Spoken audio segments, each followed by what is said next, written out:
Hello and welcome to Martin Maths. We're preparing for our Maths GCSE Higher paper here. And we've got to simplify and then expand and simplify and then factorize. So all algebra questions here. First one is x cubed to the 5. Now if we know our index laws, when we raise a power to a power, we multiply. So it's going to be x to the 3 times 5, or x to the 15.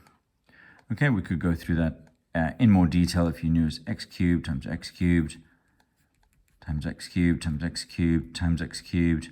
There's 1, 2, 3, 4, 5 of them, and then we'd add them 3, 6, 9, 12, 15. We still get the same answer. So it's just for 1 mark, so using the multiplication rule is fine.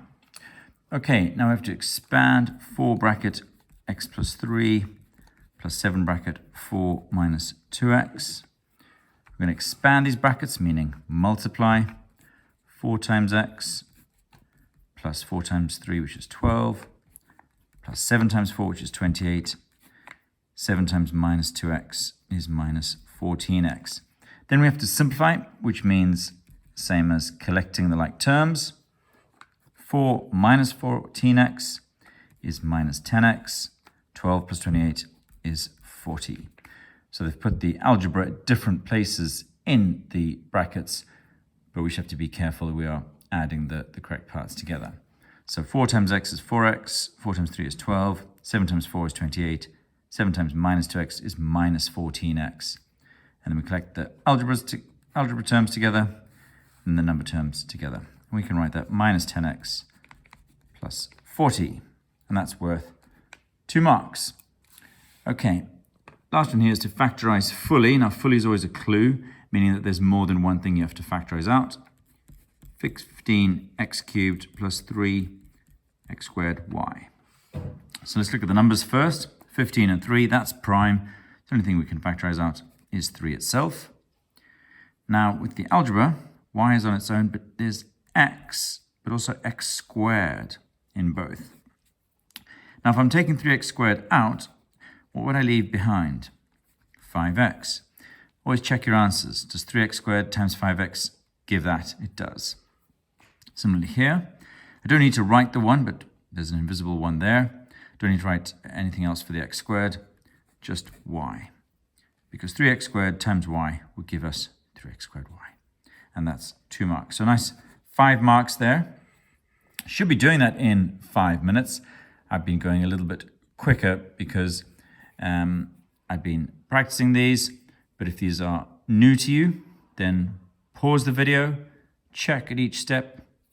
Do you know your index laws here? Do you know how to expand? And then here, do you know how to factorize common factors? Okay, it just shows you why knowing your times tables and things like that is really important.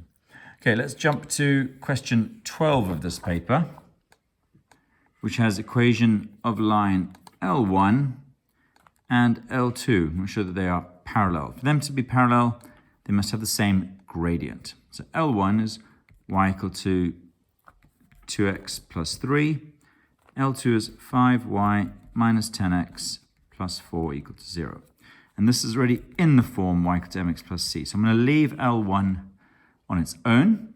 I'm going to focus a bit more on L2. I'm going to make this the subject of the formula. I've moved the minus 10x and the 4 to the other side. I'm now going to divide through by 5. And there I can see I have the same gradient. So the gradient, or m, is equal. In both cases, it's 2. So I know if I were to plot these graphs, and you can check that on something like Desmos, they would be perfectly parallel. Okay, so that's some exam questions on algebra, expanding, indices, factorizing, as well as using algebra in equations. Thanks for watching. Don't forget to like, subscribe, and share, and good luck for your exams.